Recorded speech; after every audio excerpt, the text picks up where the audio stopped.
Hi எல்லாருக்கும் வணக்கங்க. Welcome to Edumatics plus. ஒரு 2 நாளைக்கு முன்னாடி நான் வந்து பெண் குழந்தை பாதுகாப்பு திட்டத்தில் நீங்கள் விண்ணப்பிச்சு பாண்டு வாங்கியிருந்தீங்கன்னா, முதிர்வு தொகை பெறுறதுக்கு, அதாவது உங்களுடைய மகளுக்கு 18 வயசு முடிஞ்சிருந்துச்சுன்னா, நீங்கள் முதிர்வு தொகையை பெற்றுக்கொள்ளலாம்.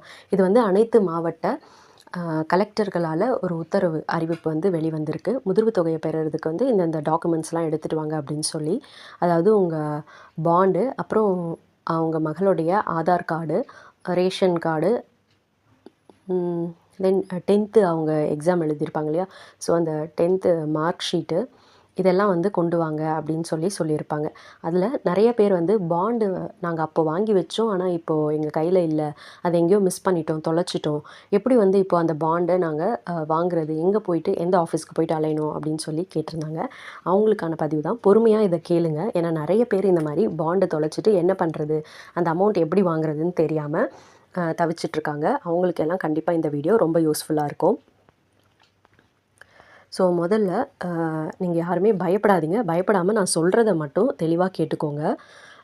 இப்போ பாண்டு வந்து தொலைஞ்சு போகிறது அப்படிங்கிறது ஒரு சாதாரணமான விஷயம் தான். ஏன்னா நம்ம 18 வருஷத்துக்கு முன்னாடி, எப்படி பார்த்தாலும் ஒரு 15 வருஷத்துக்கு முன்னாடி வாங்கின பாண்டாக தான் இருக்கும்.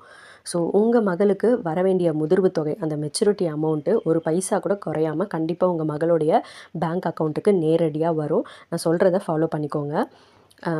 அதாவது 2008 2010க்குள்ளே அப்படிலாம் நம்ம இருந்திருந்தோன்னா, அப்போல்லாம் நம்மளுக்கு ஆதார் கார்டு கிடையாது. 2009க்கு மேலே தானே ஆதார் கார்டெல்லாம் வந்துச்சு. அப்போ அதுக்கு முன்னாடி நீங்கள் இந்த திட்டத்துக்கு விண்ணப்பிச்சிருந்தீங்கன்னா, அப்போ ஆதார் கார்டெலாம் இல்லை, ஆன்லைனும் இல்லை. ஸோ நீங்கள் டைரெக்டாக அப்ளிகேஷன் ஃபார்ம் ஃபில் பண்ணி கொடுத்து ரெக்கார்ட்ஸ் எல்லாமே கொடுத்துருப்பீங்க. அதாவது அவங்க குழந்தையோடைய பர்த் சர்டிஃபிகேட்டு,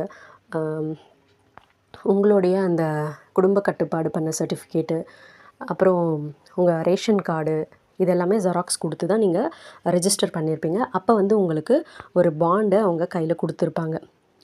அந்த பாண்டு வந்து உங்களுக்கு நேரடியாகவோ இல்லை போஸ்டல் மூலமாக கூட வந்திருக்கலாம்.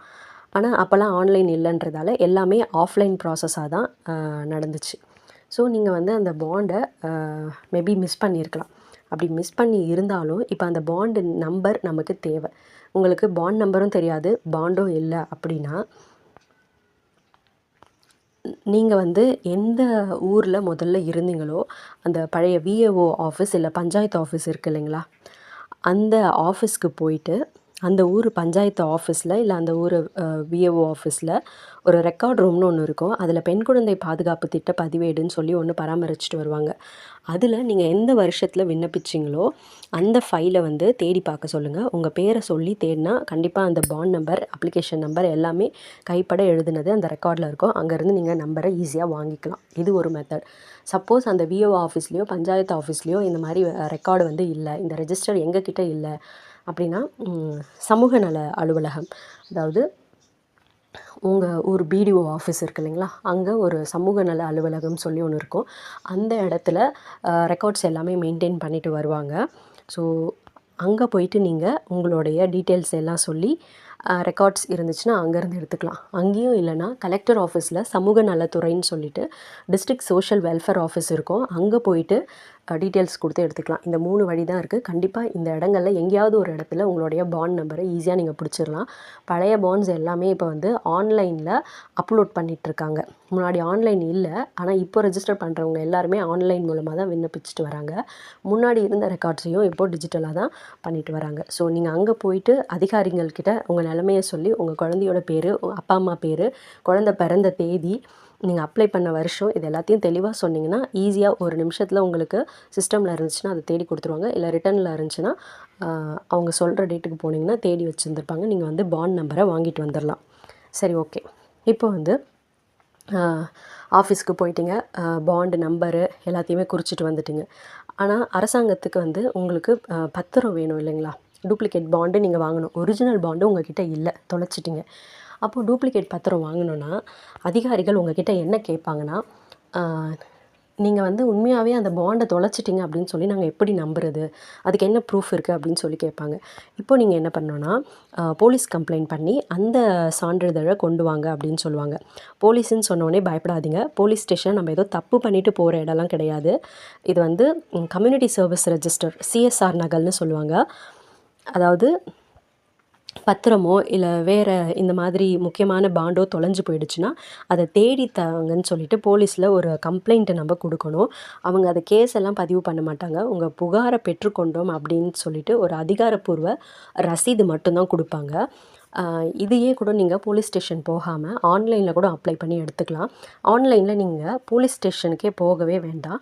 தமிழ்நாடு போலீஸோட அதிகாரப்பூர்வ வெப்சைட்டில் போயிட்டு லாஸ்ட் டாக்குமெண்ட் ரிப்போர்ட்டுன்னு ஒரு ஆப்ஷன் இருக்கும். அதில் உங்கள் விவரங்களை டைப் பண்ணி பாண்டு தொலைஞ்ச விவரத்தை சொன்னீங்கன்னா ஆன்லைன்லேயே டிஜிட்டல் கையெழுத்திட்ட சான்றிதழ் டவுன்லோட் ஆகிடும். இதை இப்போது நீங்கள் எல்லா கவர்மெண்ட் ஆஃபீஸ்லேயும் கொடுக்கலாம். அதை அக்செப்ட் பண்ணிக்குவாங்க. நேரடி வழினா தான் நீங்கள் ஆன்லைன் வந்து எனக்கு தெரியாது, எங்கே போய்ட்டு அப்ளை பண்ணுறதுன்னு தெரியாது அப்படின்னா ஒரு வெள்ளை பேப்பரில் ஒரு கம்ப்ளைண்ட் மாதிரி நீங்கள் எழுதணும். என்னுடைய மகள் பேரிலான இந்த பெண் குழந்தை பாதுகாப்பு திட்ட பத்திரம் வீட்டில் தேடியும் கிடைக்கல, அதை கண்டுபிடிச்சி தரும்படி கேட்டுக்கொள்கிறேன்னு ஒரு புகார் கடிதம் எழுதி கொடுத்தீங்கன்னா அவங்க உடனே அதை டைரியில் பதிவு செஞ்சுட்டு உங்களுக்கு ஒரு சிஎஸ்ஆர் நகல் வந்து கொடுப்பாங்க. இப்போ உங்ககிட்ட எல்லாமே ரெடியாக இருக்குது. சிஎஸ்ஆர் காப்பி இருக்குது, நீங்கள் கண்டுபிடிச்ச பாண்ட் நம்பர் இருக்குது, குழந்தையோடைய பர்த் சர்டிஃபிகேட் வச்சுருப்பீங்க, உங்ககிட்ட இருக்கிற ரேஷன் கார்டு, உங்கள் மகளுடைய தற்போதைய ஆதார் கார்டு, அப்புறம் அவங்களோட பேங்க் பாஸ்புக். இது ரொம்ப ரொம்ப முக்கியம். ஏன்னா பணம் வந்து உங்கள் பொண்ணுடைய அக்கௌண்ட்டுக்கு தான் வரும். இதெல்லாம் ஒன்றா வச்சு ஒரு ஃபைல் போல் ரெடி பண்ணிக்கோங்க. இதை அந்த மாவட்ட சமூக நல அலுவலகத்துக்கு போய் நீங்கள் சப்மிட் பண்ணிங்கன்னா அவங்க உங்கள் விவரங்களை எல்லாத்தையும் சரி பார்த்துட்டு சென்னை நந்தனத்தில் இருக்கிற தமிழ்நாடு மின்விசை நிதி நிறுவனத்துக்கு அனுப்பி வைப்பாங்க.